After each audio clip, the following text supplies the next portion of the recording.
লক্ষ্য করলাম আমার আচরণ দিন দিন খারাপ হচ্ছে, কিভাবে উত্তম আচরণের অধিকারী হতে পারি ব্যাপারে পরামর্শ দিয়ে বাধিত করবেন। দিন দিন নিজের আচরণ খারাপ হয়ে যাচ্ছে, এটা যদি আঁচ করতে পারেন, আলহামদুলিল্লাহ, নিজের প্রতি নিজের মনোযোগ আছে এবং আপনি আপনার মোরাল ডেভেলপমেন্ট নিয়ে ভাবছেন, সেটি একটি পজিটিভ দিক। এখন কথা হলো যে কিভাবে আপনি এটা ডেভেলপ করবেন। উত্তর হলো যে কোনো খারাপ মানুষের খারাপ পরিবেশে পালায় পড়লে নানা কারণে মানুষের অ্যাটিটিউডের মধ্যে পরিবর্তন আসে।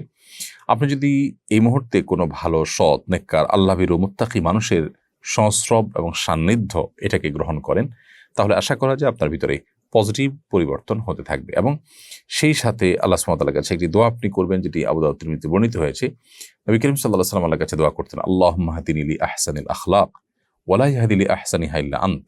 আল্লাহ, আমাকে সুন্দর আখলাকের পথে আপনি পরিচালিত করুন, আপনি ছাড়া কেউ সুন্দর আখলাকের পথে পরিচালিত করতে পারবে না। ওয়াসরিফ আন্নি সাইয়্যাহা ওয়া লা ইয়াসরিফ আন্নি সাইয়্যাহা ইল্লা আনত। আর আমার বদাখলাক আপনি দূর করে দিন, কারণ বদাখলাক আপনি ছাড়া কেউ আসলে দূর করতে পারবে না। তো এই দোয়া আপনি আল্লাহ তাআলার কাছে বেশি থেকে বেশি যদি করেন, আশা করা যায় আল্লাহ রাব্বুল আলামিন আপনাকে ক্ষমা করবেন এবং আপনার আখলাককে সুন্দর করবেন। এরপর তাসফিয়া তাবাসসুম আপনি লিখেছেন, মায়ের সাথে বেয়াদবি করায় মা যদি সেই সন্তানকে নিজের নামের সম্পত্তি না দিয়ে অন্য সন্তানকে দেন, তবে কি গুনাহ হবে? বোন তাসফিয়া, কোনো মা কোনো বাবা সন্তান তাদের প্রতি বেয়াদবি করেছেন, কোনো অন্যায় আচরণ করেছেন, সেই জন্য তাদের নিজেদের সম্পদ যাতে মৃত্যুর পর সন্তান না পায় তার জন্য কোনো ব্যবস্থা করে গেলেন অথবা জীবদ্দশা বলে গেলেন, এটা সুযোগ নেই। কারণ সন্তান কোনো অন্যায় বা অপরাধ করলে আল্লাহর কাছে সে দায়ী থাকবে, মা বাবার সম্পদ থেকে বঞ্চিত করবার কেউ নয়। কারণ সম্পদ থেকে বঞ্চিত করার কোনো অপশন শরীয়তে নেই। আপনি সন্তান হিসাবে যখন মা বা বাবার সংসারে, তাদের বাসায়, তাদের ঘরে জন্মগ্রহণ করেছেন, বাই ডিফল্ট অ্যাজ এ সন্তান আপনার অধিকার হয়ে গেছে তাদের সম্পদের ভাগ পাওয়া। এখানে তারা চাইলেও আপনাকে সম্পদ থেকে বঞ্চিত করতে পারবেন না। ওয়ারিশ সূত্র যেটি, সেটি হলো যে বাবা মায়ের ঔরসে তাদের গর্ভে জন্মগ্রহণ করেছেন, সো সন্তান হিসাবে আপনি তাদের সম্পদের প্রাপ্য অধিকার আপনার চলে আসবে যতক্ষণ আপনি মুসলমান থাকবেন। কেউ মোরতাদ হয়ে গেছে, ইসলাম ত্যাগ করে চলেছে, তখন সে আর ওয়ারিশ থাকে না। সো এখানে অনেক মা বাবা যে তেজ্যপুত্র করেন বা সন্তানকে সম্পদ থেকে বঞ্চিত করেন, এই কাজগুলো অনুচিত, অন্যায় কাজ।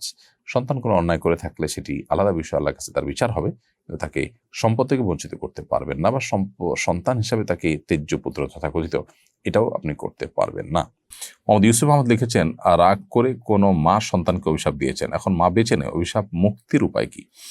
মা যদি বেঁচে না থাকেন, তাহলে সেক্ষেত্রে মায়ের কাছে এই সন্তানের আত্মমাপ চাওয়ার সুযোগ নেই। তিনি আল্লাহ তাআলার কাছে নিজের এই কৃতকর্মের জন্য মাকে রাগিয়েছেন জন্য মাপ চাইবেন, এবং মায়ের তরফ থেকে দান সাদাকা করা, মায়ের তরফ থেকে আল্লাহর কাছে ইস্তেগফার করা, ক্ষমা প্রার্থনা করা, সে কাজগুলো করবেন। আমার ভাই আমার এবং আমার মা বাবার সাথে অনেক খারাপ আচরণ করেন। ওর বয়স 26, বিবাহিত। ওর আচরণ প্রচণ্ড খারাপ। রেগে গেলে বাবা মাকে বলে, দাঁড়া, এখনই মার মতো দের। আমরা কি করতে পারি?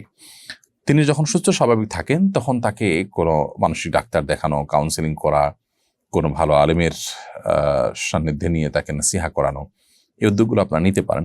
আল্লাহ তাআলার কাছে দোয়া করবেন এবং এই প্রচণ্ড বদমেজাজ দূর করবার জন্য কোরআন সুন্নাহর আলোকে যে নির্দেশনাগুলো আছে সেগুলো আমল করতে পারেন। আশা করি যে আল্লাহ তাআলা তাকে শেফা দান করবেন।